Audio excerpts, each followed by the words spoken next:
Hello and welcome to today's news analysis. We are doing the Indian Express Papers Chandigarh edition. Now, today we have an update on the Israel Palestine war. Now, today I'm not going to tell you about Oslo Accords, Arab peace initiatives, etc. We did it in the last 2 days. Okay. Then we have a news about abortion, right? And talking about abortion, we can also talk about the Roe versus Wade case. So, this I will share with you on the Telegram. Okay. A train derailment incident took place. We can look at it from the point of view of rail safety. What is the government doing? So GS3 mains we can look. And obviously prelims initiatives can be asked in pre also. Cyber crimes incidents have gone up, right? So cyber crimes is a problem. It concerns internal security. Normally in GS3 it is asked. So what are the measures again? What are the crime rates from NCRB that we can take, right? So this is something that we can prepare from mains point of view, GS3 again. Okay. Now there is Department of Administrative Reforms and Personal Grievances. So it has released the indicator about grievance redressal. So what we will do today is we'll look at the governance related topics that are associated that we need to prepare. The Home Minister says this Modi period, Modi government tenure, is the period for cultural renaissance of India. Fine, maybe exaggerated, but a lot of things like Shankaracharya's statue, Ramanujacharya's statue, a lot of things have happened. We can revisit those things, right? Some we can identify for prelims, some for mains. So that we will look. Then we have the editorial opinion section. So semiconductor, there was something about semiconductor sector. So again, I'll share with you the PIB on semiconductors, the government doing. A Nobel Prize on Economics. So this has gone to Claudia Goldin, who has worked on the gender issue. That is relationship between economic well-being of a country and its implications on women. Very, very important topic because we can correlate this from an Indian perspective also. You know, GDP is going up, but labor force participation rate is coming down. So we can quote her works with reference to women empowerment, etc. So Claudia Goldin, very, very important article. Economy section, nothing much. It is basically talking about markets, stock markets, etc. So that is the focus today. Now coming to the front page. So first of all, let's cover these two first. India launches Operation Ajay to bring home citizens from war zone. Find it is self-explanatory. What is the war zone? The Israel-Palestine conflict that is taking place. Okay. So Operation Ajay, which was there in the news, something like that can be asked in the prelims. And besides this, there have been number of relief missions in the past also. So that also we need to keep an eye. So the list is easily available, or I'll share it with you on the Telegram. Okay. Next, Ottawa, by the way, is the capital of Canada. Okay. So it is believed, we know that the Indian Foreign Minister and Defense Minister 2+2 initiative between US and India. So Mr. Jaishankar was in the US. So it is believed that he met the Canadian Foreign Minister also, and probably some sort of an agreement, something happened, some discussions happened. Right, so some of effort has been made to resolve the issue. Moving on, Mr. Jaishankar speaks to the UAE counterpart, right, about the issue, how help can be provided, all those things.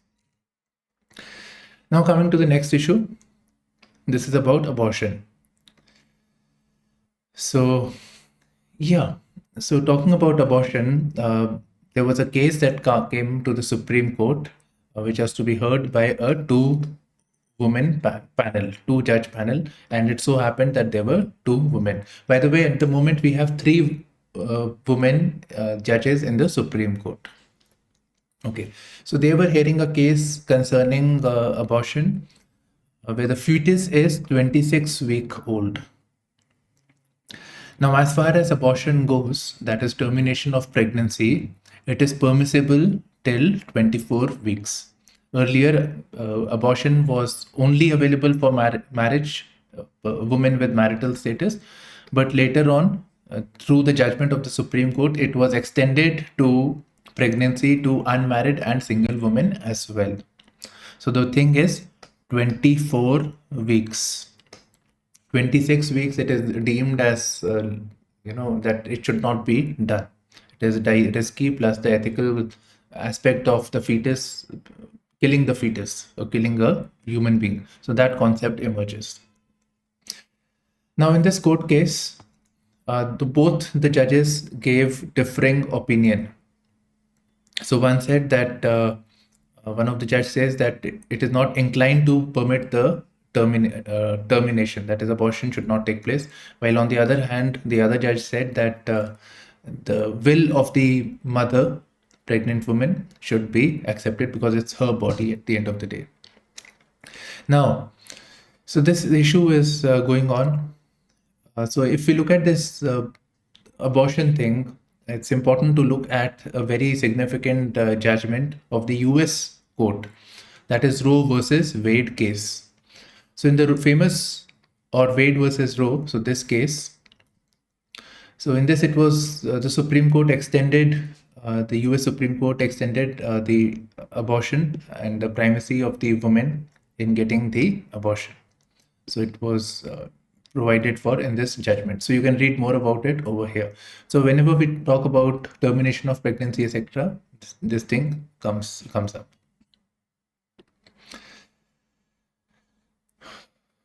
Okay, next article. At least 4 killed, 60 injured as Northeast Express derails in Bihar.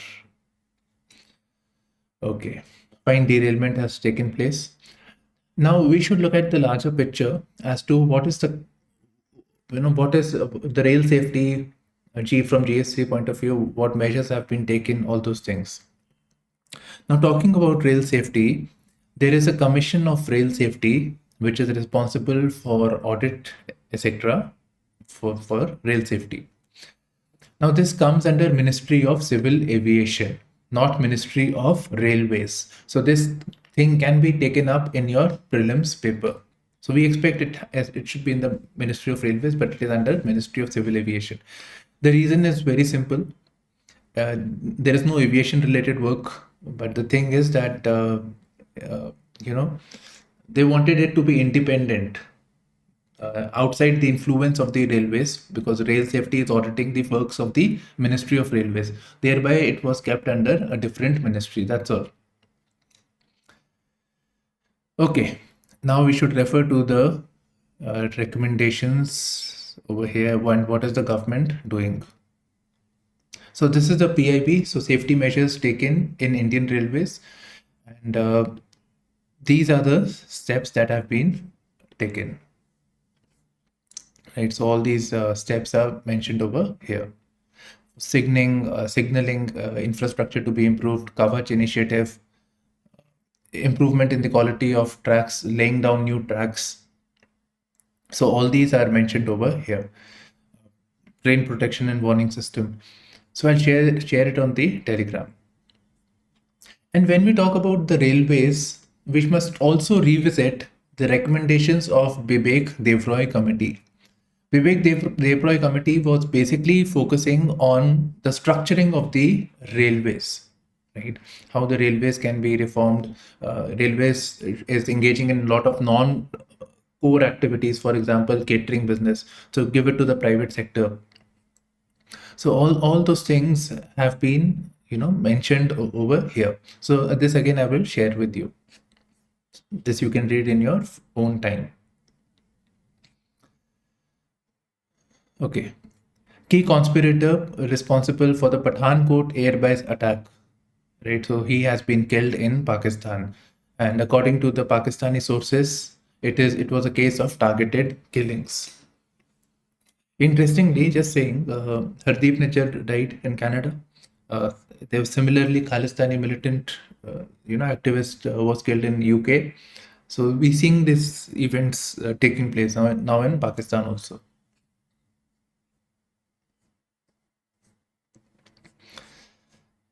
Okay. Spurt in cyber crimes. 103 FIR. This is for the city actually. So 103 FIRs, etc. Okay. This I have written for myself. I am preparing the question and answer for my own mentorship thing. Right. Okay. You should also prepare, but yes. So cybercrime, again, there are two ways of asking a question on cybercrimes, two main ways of asking. So one type, which has already been asked in the UPSC, is the different types of cybercrimes. Right. So, and then a tail question, which says that what recommendations are there. Other thing could directly be about the trends in cybercrimes and measures. So that type of question can also be there. Okay, so one is types, and one is overall the issue of cybercrimes as a whole, collective. Now, if we are to answer this, look at this theme alone, spurt in cybercrimes, that these incidents are increasing. If question is asked, we should have NCRB data. Today, I have not researched on this NCRB data, which suggests that cybercrimes are increasing. You must also briefly state the different types of modus operandi of committing crimes, very briefly, and then the initiatives of the government. Right, what measures are there? And do mention that this is a state subject under Schedule 7th of the Constitution. It is a state subject. It is a local affair. But despite that, some initiatives have been taken. So this is from the Ministry of Home Affairs, PIB. So obviously, center has limited control over here. So these measures are mentioned over here. National Cybercrime Reporting Portal. Then we have I4C, Indian Cybercrime Coordination Center. So the recommendations are mentioned. The only thing is it is not marked over here. And some more are there actually. Swachhta initiative, but that is not the cybercrimes that are being referred over here. Again, with reference to cyber crimes, cyber warfare is also there, but that is again different from cyber crimes. So, okay, so we have something about heart attack today, heart and awareness about that, right? So you should take care. You can, yeah. Okay. This one from governance point of view, Chandigarh fails to find a place in top 3 below Delhi in grievance redressal. Okay. So there is an indicator, there is an index that has been prepared by Department of Administrative Reforms and Public Grievances, not personal, public grievances. So they have ranked the states and UTs. So Delhi is even doing better than Chandigarh. Normally it is expected Chandigarh has better governance. Fine.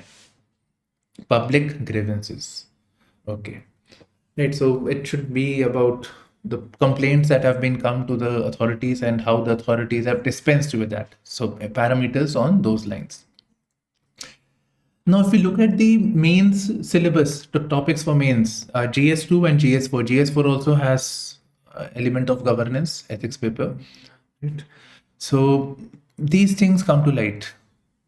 So the issue of citizen charter. Right, citizen charter is basically the service. Every department is supposed to list the services that they provide, who will be the concerned person, and the timelines. That is obviously that is the first thing that should be there. The other one is Sevottam model. Sevottam is Seva and Uttam. It's basically integration of citizen charter and creation of a system of accountability. Right? You say, okay, fine, these services are available, so and so person is responsible, this is the timeline. So you've informed that. But ensuring that this happens, accountability, so that would be Seva-Uttam model. These are two connected. Besides, question has already been asked in the mains. There was a public service code that was proposed in the second ARC. So public service code. So the question was it should be introduced basically. It was on those lines. Discuss the public service code as recommended by the second ARC. That's all. That was the question. Okay. Now, public service code is nothing complicated. It simply says that the public servants should be driven by values. We have foundational values for public servants. Okay, so they should be driven by values.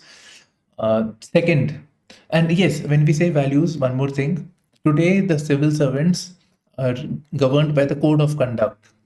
So the public service code says that there shall be a code of ethics.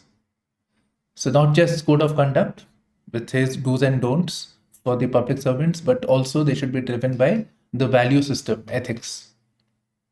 So that is one thing, one of the things. The other thing is there should be specified deliverables. Public service delivery is there. So timelines, that these are the works that a person must be doing. These are the timelines in which the services should be provided, and there should be a system of accountability to enforce it. Right. So the public service code is an integration of all these parameters. I'm just very simply put it. Otherwise, I have explained it in a greater detail in the ethics video, the marathon video that we have. And this is an important, very important topic. Okay. Next. This is a very local news. For evolving urban needs, Haryana approves commercial use of, right? Very, very local news. Now, what I was looking at was we can always build up, from Main's point of view. So, evolving urban needs. This article doesn't tell us anything. So, just focus here. We can look at the issue of urban issues and challenges. What urban issues and challenges are there? Typically, congestion is there, weak infrastructure is there, traffic related issues, pollution is there, waste management is there, right? So that we can build up. And individually also we can prepare them. Public transport, then we can always look at transit oriented development. So a lot of themes can actually emerge from there. So that is one theme that we can prepare. Now, if you look at urban challenges, we can also segregate city-wise or tier-wise. Tier 1 cities have different challenges. Tier 2 and Tier 3 have weak infrastructure.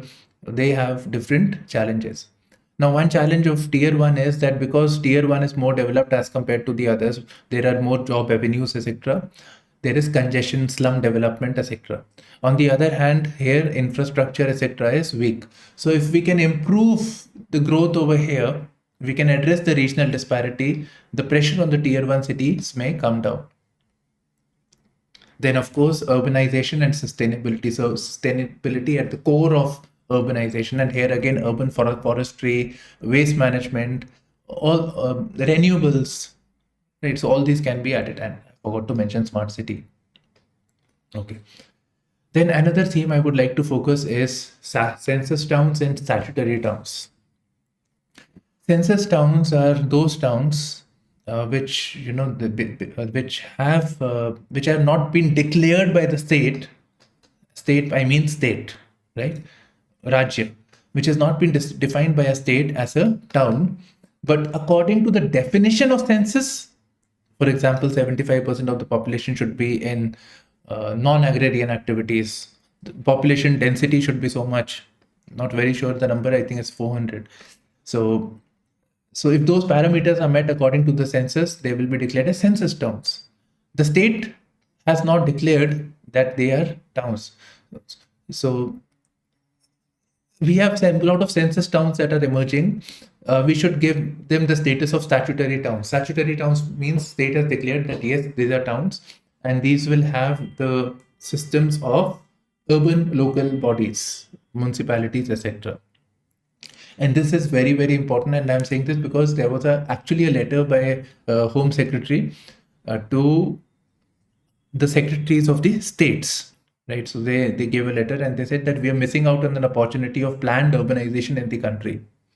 That by the next 20 years, presently urbanization is 30%, it will go to 50%. We have a lot of census towns. We need statutory towns, and planning infrastructure should be there at this level. States should show more urgency in declaring them as statutory towns. So a case of missed opportunities, and we do expect a question on this. Sometime it will be asked. Today is also World Sight Day, right? All we have is an advertisement from Bosch and Lamb. Okay. So just leaving aside the politics. Yeah. So Home Minister says 9 years of Modi government were in a way cultural renaissance for our country. Renaissance, something like a rebirth and re-emphasis, right? Cultural renaissance. So what all has happened? So one is of course the Ram Mandir issue, right? So that is there. Um, then some common ones is tourism circuits that are there, Ramayana circuit, Buddhist circuits, those circuits are there. Besides, some mentioned over here, Kashi Vishwanath corridor in Uttar Pradesh. I think you should read more about this from pre point of view. Mahakal Lok corridor in Madhya Pradesh, Kartarpur Sahib corridor, Mata Sharda Devi temple in Kashmir. Right. So a lot of emphasis on these lines have been given. Besides, emphasis on contact between north and south culturally from north and south like that also has happened. For example, Ek Bharat Shresth Bharat. Then because that this it just talks about Kashi Tamil Sangam, Saurashtra Tamil Sangam. Sangam means meeting. So that is because of initiative of the Prime Minister. And it's something very similar was Ek Bharat Shresth Bharat. So that is there. Then creation of the new parliamentary building, and it is having the sculptures and artifacts from different parts of the country. Here there is a mention of Sengol, historical scepter from Tamil Nadu. So what is a Sengol now? So Sengol is this. It is there placed in the parliament. It was given by a Tamil Adhinam, a religious institute. So they had given it to prime minister. This is a symbol of sovereignty normally associated with the king, the ruling elite. Them. Okay, so these are there. And besides Shankaracharya and Ramanujacharya, the statues have been placed recently. Okay. Now Shankaracharya and Ramanujacharya, of course, are important for mains. Shankaracharya's Advaita philosophy plus Shankaracharya's vision of culturally uniting the country, and Ramanujacharya's philosophy of Vishishta Dvait Vedanta. Vishishta Dvait Vedanta. And Shankaracharya says Advait Vedanta. That this much. So Advait Vedanta is monism, and Vishisht Advaita is qualified monism.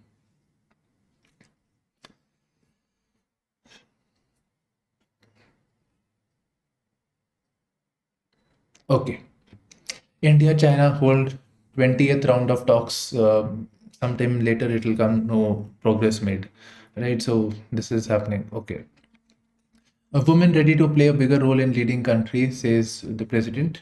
Now, this is, if you look at the heading over here, this is about women empowerment and how women can lead the country. So, women-led development model. Prime Minister Modi, some years back actually, he said that we need to move away from women empowerment. Women empowerment is needed, but women empowerment, that should not be a priority, but we should focus on women-led development. So idea was normally women empowerment means that development is taking place, women are empowered. We're doing things for the women. So there's this kind of an entitlement model. Women-led development is that women are at the core of development. An essay was also asked that if the development is not engendered, then the development is endangered, which is actually women-led development model. Development is not engendered. And this statement is taken from the UNHDI. Okay, so women-led development thing we can look at issues and challenges women face. And one more issue is, which has been asked in the mains already, the double burden of a middle-class working woman. The middle-class working woman, the male also works in middle class, the woman also works. Both have to work because of the cost of living, etc. But when the woman comes back home, her responsibilities are more because she has to engage in the care function, right? Look after the family, etc. While husband, so that asymmetry is there.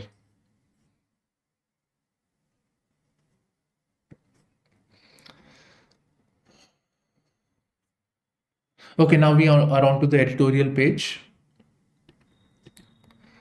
So yeah, let's cover this first. I saw darkness in Jerusalem. It says a happy Sabbath ended in death and bereavement, leaving in its wake. Right? So, theek hai. We know about the Israel-Palestine. We have discussed number of times. I'll just going to talk about Sabbath. So, Sabbath is basically the day of rest and the day of going to the temple. It's like the Christian model of Sunday. Right? So Christians are supposed to 1 week off on Sunday and they go to the church. For the Jews, it is Shabbat and it is Friday. That's when the incident has taken place. Next, semiconductors now. Moody's message. Government must handhold semiconductor industry nudge to adopt sustainable practices. Fine. So basically the article is saying that India has the Semicon India program. India is promoting the semiconductor manufacturing in India. By the way, Semicon India program is the overall program or Indian Semiconductor Mission is the overall initiative of the government in which various schemes for promoting manufacturing of semiconductors in the country have been added. Right, so all these schemes, etc., this ones in the bold are part of your semiconductor mission. So this also includes PLI and the DLI schemes. Okay, so I'll share this with you. So we can always prepare this as a separate theme as to what is the government doing for promotion of semiconductor sector, why it is doing it. So that is always a theme that we can work. Now, what is Moody saying? So Moody is saying that they have this India's program. They are providing incentives, financial incentives. It was at outlay of 76,000 crores. Then it has been increased. Right? So more fiscal incentives are being given by the government. Now, Moody and other experts have said that yes, financially you have to help, but there are other issues also. I'm adding that we need a talent pool. We need people who are talented, who are skilled, who have the capability to design, as well as people at the lower level who have the know-how to manufacture, work with the semiconductors. So we need a talent pool. Obviously, that means education, skilling, infrastructures that should be there. Then we can always talk about supply chain infrastructure, right? So entire supply chain has to be there. You cannot say, okay, fine, the particular company, let's say it establishes in Dholera. Dholera is being promoted as a semiconductor hub in Ahmedabad. So you come to Dholera. So you give a place, but you have to ensure that semiconductors, raw materials, people, so everything is available in that region. The access of ports is there. So all that infrastructure should be there, which China has in abundance. So supply chain has to be ensured. And last one, which is actually said by the Moody, only this point is the climate risk. So Moody has said that India's overall economy is affected. Yesterday we discussed climate risk, which includes flood, heat, right? Flood, heat, and climate. So 3 points were mentioned over there. That cost will increase. It was not good for the economy. So climate risk, because of the flood and heat, it may affect the semiconductor manufacturing facilities. Even Taiwan, which is the lead manufacturer of semiconductors, they are also affected. So it is not isolated for India. Okay. Now, when we talk about the semiconductor setup, semiconductor manufacturing is by itself highly polluting. It has a high environmental footprint. It uses a lot of water. It generates hazardous waste. So a lot of e-waste is generated. So it is, although on one hand we say that it is semiconductor manufacturing is prone to climate risk is affected, but at the same time, this aggravates the climate risk, right? So that is the problem. So that is what basically the Moody is saying. Now, this is the last line. This is something that we can use in our answer writing. So government will have to handhold industry. give them more support, invest in climate resilient infrastructure, and nudge fab units to adopt sustainable practices. So, for semiconductor setup initiatives that the government is doing, last point, you can mention this in your conclusion. Okay, now this article we are doing together. This is concerning the works of Claudia Goldin, who has gotten Nobel Prize in economics. And the Nobel Prize in economics is actually known as Swedish Riksbank Prize in economic sciences, which is informally known as Nobel Prize in economics. This Riksbank is basically the Swedish central bank. Okay. Now, what does Claudia Goldin do, right? What was her work? So Claudia Goldin did research on women-related issues, women issues. So her work tried to create an establishment between the relationship between the labor markets, economies, and women in different countries. So she tried to study this across the centuries and tried to correlate between the three factors. So the key points that are there are that if, it's normally believed that when the economic growth happens, there is greater well-being and it leads to the welfare of the women. Her research brings to light that this may not be the case. This is the myth. So Claudia Goldin's work punctures myth that economic growth automatically reduces gender differences in labor market. It reduces gender differences, but not automatically. Measures have to be taken. Okay, now this we can use in India's context. India's GDP has been growing steadily, as India is one of the fastest growing economies. And yet, our female labor force participation rate is coming down. Right? Female labor force participation rate is coming down. It was at best 34%. It has come down to 20%, 22%, 23%. So it is in this range. So it is coming down at a time when our economy is growing. So the study is fine actually. Right? So actually it is coming down. And we can take one more case, an exaggerated case of Saudi Arabia. If nothing is mentioned here, Saudi Arabia, economy doing very well. But gender perspective, we all know there are a lot of limitations, restrictions on the women because of the social parameters.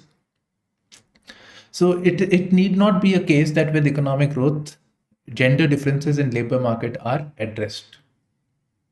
Right, so that is what she is basically saying. So she's basically brought forth a relationship. She says that there is a U-shaped relationship. There is a U-shaped relationship. So the U would look like this. So when the economy graduates from an agrarian economy to an industrialized economy, the female labor force participation rate actually goes down. Right? It goes down. And thereafter, it starts moving up. So when the households are earning more money, when they have more resources, let's say a household has 2 children.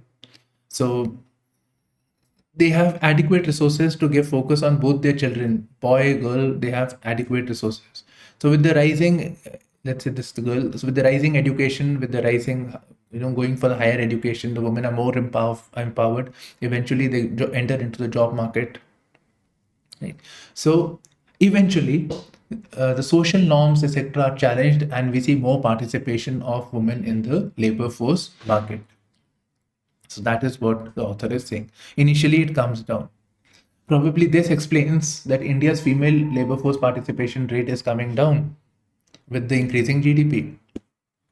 So it is seen that when the times are tough, both the couple works, the husband and the wife. But when the income of the husband is increased because of normalization of the economy, when the GDP is going up, income of the husband increases, the woman prefers to stay back home, right? So she takes the back seat. So probably that is the reason. Now with the rising income, maybe this thing will change when both individualistic in their outlook, both want to work. So that thing may change. Both are career oriented. So this thing should change. Okay, so this is the U-shaped relationship. Now, the other article over here, it talks about the wage gap. So at the entry level, when let's say at an entry level, there are two people who enter into, let's say, a company, any company. They both get the same package, right? So there is no issue. They both get the same package. You go to colleges, also get placed, same thing. Okay, but as you progress higher in the career, that is when the wage gap emerges. So one is the, of course, women find it challenging at reaching the higher levels because there is maybe a bias that men are more uh, career oriented as compared to the women, so that bias is there. That is one issue. So glass ceiling is there for the woman. It's difficult for her to go past this. And the other issue is, let's say even if there is no glass ceiling, there is a couple, there's a household with children now. So one of the spouse decides to stay back, and one of the spouse takes a more career oriented role, takes up a higher role which is more demanding, which provides greater income. So this is known as the greedy jobs, where you get more income, more salary as you go higher in your career. And so one chooses to go up, and normally that is the husband, while woman prefers to take a seat back because she wants to look after the children, etc. So moving towards the care. So this is known as the mommy track, according to the writer. So she takes a mommy track where she is more inclined to take the back seat, while the husband prefers to take a more career-oriented role, transferable job, or whatever reason it is. Okay, so that is the thing. Now, mommy track need not be for the wife only, but it can be for the husband as well. But more often, it is for the wife. So these are the basic issues that have been mentioned: U-shaped, wage gap, glass ceiling, greedy job, mommy track. There are other works also. So one is Orchestrating Impartiality, the impact of blind auditions on female musicians. Okay, when nobody is saying the preferences for the women musicians, that was the study. It's when we see that bias comes. Okay, the two articles both are, I mean, yeah, we can just look at this now for the time being. Otherwise, we'll just extend the time. For a growing economy like India, leveraging nuclear energy is crucial to address climate change challenges and attain its net zero goal. Comment. Simple. Simple question. Okay. So thing is that we have renewable energy, right? Renewable energy is not a consistent stream of energy. For example, solar energy, right? Solar energy, wind energy. So when the wind is flowing or when the sun is there, then you have energy. Other times you don't have. So there is always a reliance on conventional sources of energy like thermal, etc. And now thermal, we all know it is highly polluting, right? So polluting will affect climate change. So we need to move towards nuclear energy. So nuclear energy is the best thing that we can do. So nuclear energy can complement renewable energy, and so that would be a better approach. But we all know there are concerns about the hazardousness of the nuclear. If an incident happens, it will be catastrophic. Plus the handling of the nuclear waste. So those concerns are there. I have not read it, but I'm pretty sure this is what they're talking about. Now here we can always add to the issue of hydrogen economy, that is storing the energy in the form of fuel cells, hydrogen. So that can be always, we can look at it from that point of view. But that will not be sufficient. So nuclear has to be the way forward. The cost of cheap drugs. So I'll very simply just tell you what is there. So first of all, Vivek Debroy, the same person with Vivek Debroy committee. So he's a member of the Economic Advisory Council to the Prime Minister. Today he's targeting the pharma companies. So he says, he's basically raising the issue of pharma companies where we find that there is a lot of substandard drugs, according to some survey, 10% drugs are substandard and about 0.5% are spurious in nature. Spurious means they are bad, really bad. Okay. So this is a significant amount, 10% substandard drugs. Imagine me, you buying drugs, we having them. It is affecting our treatment. It may have side effects. It may actually worsen our health. Recently, an incident happened when we exported certain drugs like cough syrup. The children they died. I'm pretty sure in India also this may be happening. Okay, so pharma companies are there. They're making drugs. So there should be some sort of standard, some sort of regulation. So according to the Drugs and Cosmetics Act, there is a set of standards known as Good Manufacturing Practices, mentioned as GMP, coming from the Drugs and Cosmetics Act. By the way, Drugs and Cosmetics Act is implemented by Drug Standards Controller Organization, DSCO. Okay, so this is there. Now, this GMP, Good Manufacturing Practices, this standard has to be implemented for those MSMEs particularly whose revenue is rupees 250 crore and above. Right. So for them, they have to implement this in 6 months. That means that others are not doing it, even if others are obviously not at the oversight is not there on them. So that is the problem. So many MSMEs that make drugs, they do not comply because they are not within the revenue of 250 crores. So this leads to substandard drugs, spurious drugs. Generic medicines are at risk. The medicines that goes to the army, also government hospitals, more likely to come from these sources. So that is what the author is saying, that when we have drugs, when we have any medicine, it is for our health. So be it an MSME of a 250 crore more or 250 crore less, the set of standards should be there. Right, so that is the basic point. And other thing he says is, which I don't agree much, is that government came up with Jan Aushadhi scheme where we will get generic medicines, cheaper drugs, right, unbranded drugs. So he says why there is no option of branded drugs. So you are not giving the person a choice as to what they want to buy.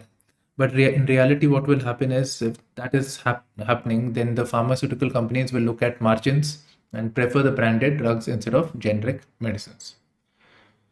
Okay, now we don't have much. Right, US says we will support Israel. We will provide weapons and whatnot. Okay. In Israel, they have decided to work on the unity government. That is, PM and opposition are on the same footing.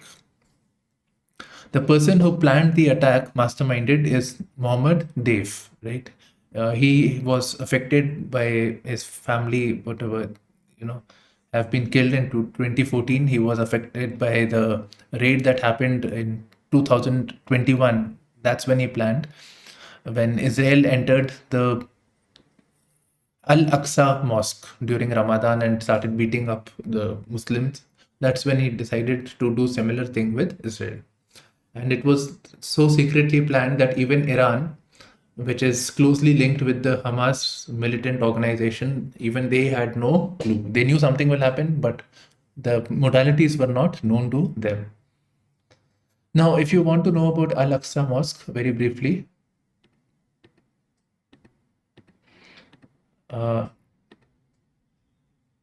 okay.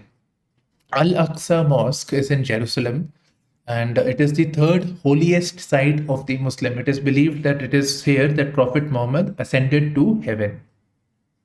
Now, so that is one thing, this mosque was there. For the Jews, it is believed that the first Jewish temple, which it was made by King Solomon 3000 years ago. This is known as Temple Mount. So this is the most important site for the Jews. something like Ram Mandir, what is it for India. And as far as the Christians go, um, Jesus Christ was born 10 kilometers, I think, south of Jerusalem. Most of his upbringing took place in Jerusalem. Right, so for them also, this is an important site.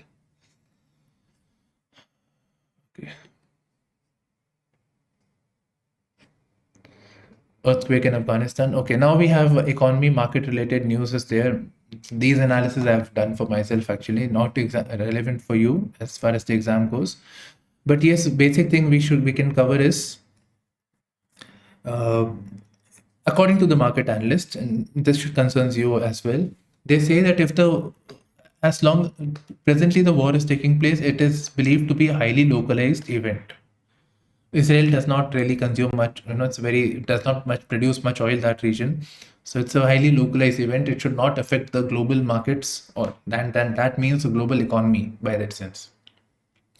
But if the war extends, if it extends beyond 2 weeks, and or either ways, if other countries are also, for example, Israel striked Lebanon, because from Lebanon, the Hezbollah, another militant organization like Hamas, they conducted missile strikes. So if Israel goes into offenses with Lebanon, which has happened already, plus with Syria and other Arab countries, so if they also engage in war, in that case, the oil prices will shoot up like anything. So presently it is at $90 per barrel. It will go beyond that. Right, so that is very, very problematic. Okay, so that will happen. Now, if the oil prices go up, we import oil, so it will affect our economy. Plus, it will affect the current account deficit, because we are using more, and we are using more amount of dollars. So it will affect the foreign exchange also. And one more thing, if the war expands to other regions in the Middle East, wider region, then it will also affect supply lines.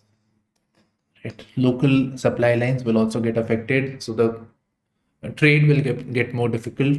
It will push for transport and insurance cost as well. So basically, this is it.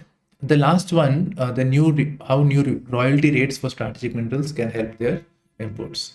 Here, basically, we get as to what is the government doing for promoting lithium, rare earths, and another metal, silvery metal, niobium. Right. So very briefly, we should look at them also. Okay. Royalty rates have been brought down, so this will promote more margins for the miners. Simple. So that heading is done. Now, lithium. What is the government doing? So one, they have identified J&K. Then Rajasthan and Gujarat is there, where lithium may be there, resources may be there. India is expanding it. And this may be in the context of economic offenses against China, because we are dependent on China for the lithium. So we want to domestically do it. We need to get out, not dependent on China. And India is a late mover in this, and EVs, etc. We need lithium. Next is rare earths. Rare earths are very important. They're strategic. Now, they are not required for batteries. For batteries, we need lithium ion. But it is used for making of motors and other semiconductor related manufacturing. Right. Now, when we do this mining for rare earth or for lithium for that matter, it has a great environmental footprint. It can contaminate if it needs digging. So heavy metals, water may get stored in those dug up area. So it may become wastewater ponds. And so it's bad. Next is niobium. So it is a silvery metal, right? It is, so this can be asked in prelims. It's a silvery metal, and it is resistant to corrosion. It is used in jet manufacturing, beams and girders for buildings, and oil and gas pipeline. This can be asked in your prelims. The main source is Canada, Brazil, Australia, Nigeria. Right then, so this is today's news analysis. Thank you for streaming.